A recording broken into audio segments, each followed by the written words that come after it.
Hello everyone and welcome to SuttonsDaze. Today I'm going to make some chicken stock. Now we have discovered through trial and error that we really just don't like chicken on the bone. And I have some that I got a really good sale on, I don't know, a while ago. And I didn't vacuum seal it, I just put it in Ziploc bags. And so it's time to get it out of the freezer. I'm gonna make some room in the freezer and get these before they get all freezer burned, because you know, freezer burned meat just doesn't taste as good, and this is like right on the cusp. So I went and dug out these bags out of the freezer, and we're just putting these in the way they are. So frozen, bone in, skin on chicken. And we're going to fill the Instant Pot. I may actually not be able to get all three of these in, but nope, I'm not going to. So we're going to do two, and I've added a little bit of water to the bottom of the pot. Now we're going to kind of spice it up a little bit. This is where your artistry and creativity get into play. So I don't have any fresh onions, so I'm putting in some Thrive Life chopped onions. I love these things. I use them constantly. We're also going to add some garlic, because garlic is life, right? So I'm going to add probably, let's see, 3, 4, 5 cloves of garlic. This is garlic that I had in the freezer. It's now taking up residence in my refrigerator. And a little bit of salt and some peppercorn, because that's just the basis right there. Okay, so not very much, just a little bit. I have some mixed peppercorns. I like peppery chicken stock. I really do. Makes me feel better all the time. Okay, so we're going to put these in the Instant Pot.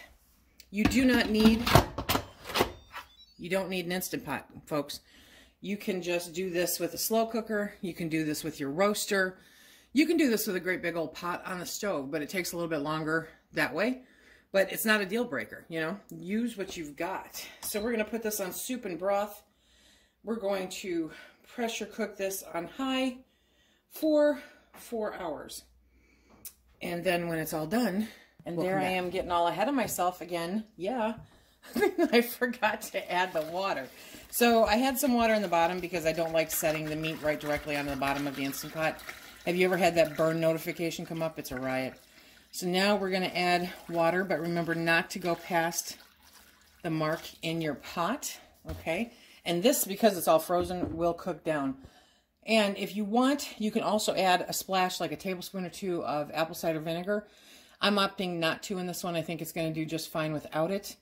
And it's going to be kind of a hybrid stock bone broth, because the bones are in there.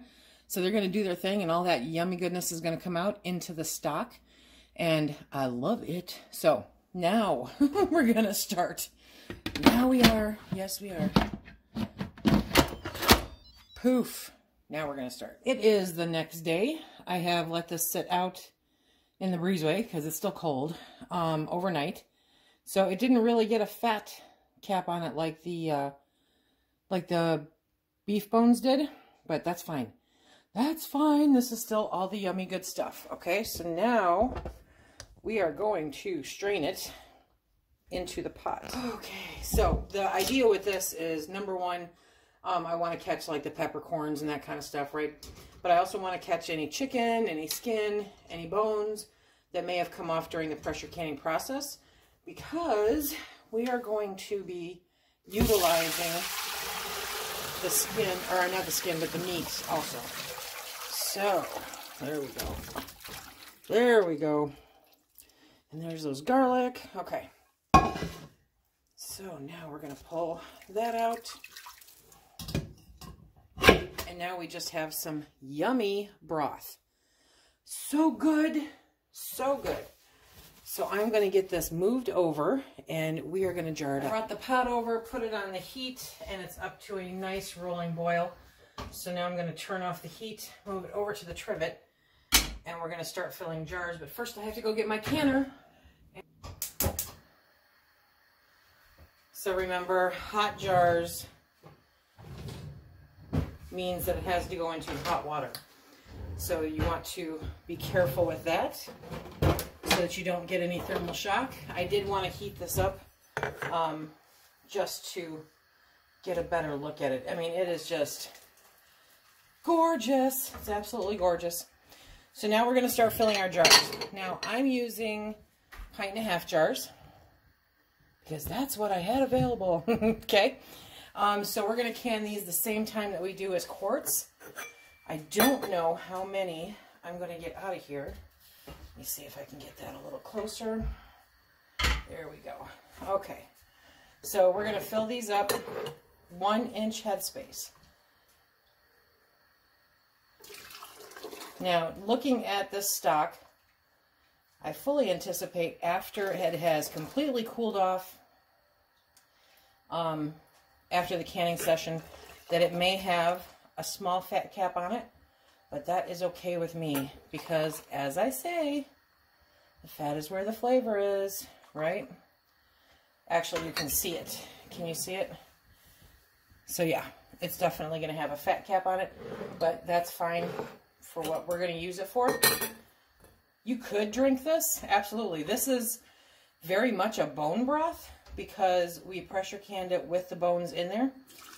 It's just that there were not as many of the bones in there, so it was not as gelatinous as the beef bone broth, but this still has all the good stuff from that.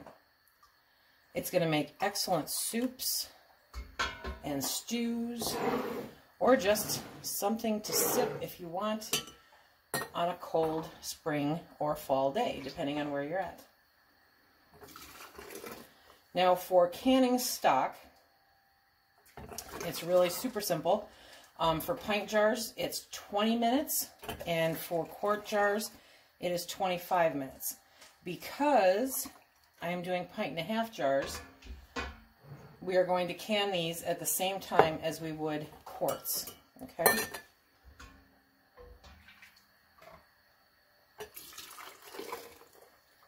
Easy peasy, no extra math going on there. Pints and quarts. Okay, and of course the dog is now choosing this time to munch on a kibble. Could you strain this through a cloth? Okay, I want to show you here a little bit because you'll see, I don't know if you can pick it up on camera, but it's still moving around in this one. There's like a sediment that's in there, and you can absolutely strain this through a cloth and remove all of that, but honestly, I'm all about trying to keep this as close to what it was as possible, and because none of that is harmful, and all of that can be used for whatever we're making. But if you really like clear stock and it kind of creeps you out, that's fine. It's kind of the same thought process as the ugly chicken for me. You do you. So if you want to take this through a nice cheesecloth, then you will not have any of that sediment left over. And if you wanted to, you could actually put it in like the freezer. Now, our breezeway is still holding the same temperature as, say, a refrigerator would, you know, but it apparently would not have mattered with this because, pardon me, it did not separate that fat very distinguishably.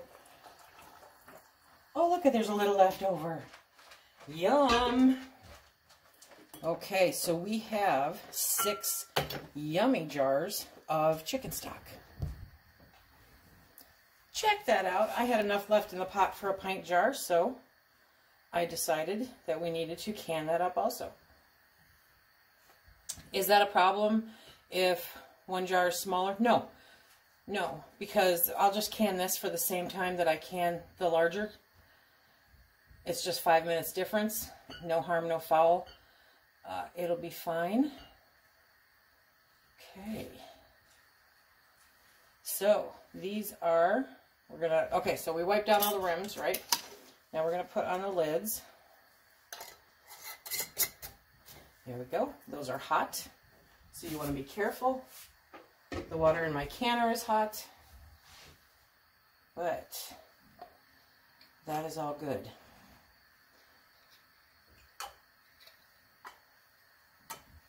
So yummy. Look at it, it's almost as golden as the ring. It's the little things least, it really, really is. Okay, so finger tight. And pop those in there. Again, we're going to can these for hot 25 minutes. Oh, great. 25 minutes. You're going to put your lid on. You're going to let the canner vent a steady stream of steam for 10 minutes. Once that steam starts coming out of that pipe, then you start your countdown. Okay, steady stream of steam. And, and these are hot. And then, that's what happens when they're hot. Sometimes it can cause a suction. No, it's not can. Okay, so now that that is all in there, good stuff, we are going to put our lid on one-handed, turn it till it stops turning, vent it until a steady stream of steam comes out, then put your timer on for 10 minutes, let it vent for that whole 10 minutes, very, very important, and then we will put the weight on. We'll be back. Okay, so this has been venting a steady stream of steam, and if you're really, really looking hard, you can see it, but it's been doing it. So now we put on the weight. We're going to bring that up to a nice hula dance, and then we're going to adjust our heat as necessary.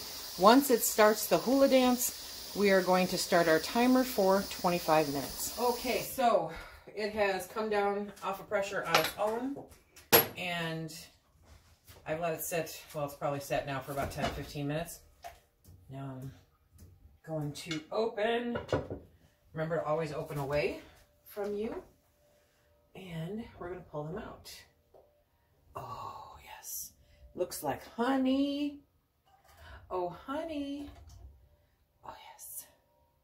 That looks so good. Okay, and it looks like I did good, and there's no siphoning. Yeah. Go Lise. I was worried there for a hot minute. I couldn't get the temperature down. Okay. Oh, look at that. Looks like lava honey. Okay, so I'm pulling out. Oh, come on. There we go. Now, the last one I'm pulling out is the one that had that noticeable fat content. Look at that. Okay, I gotta bring you down. Look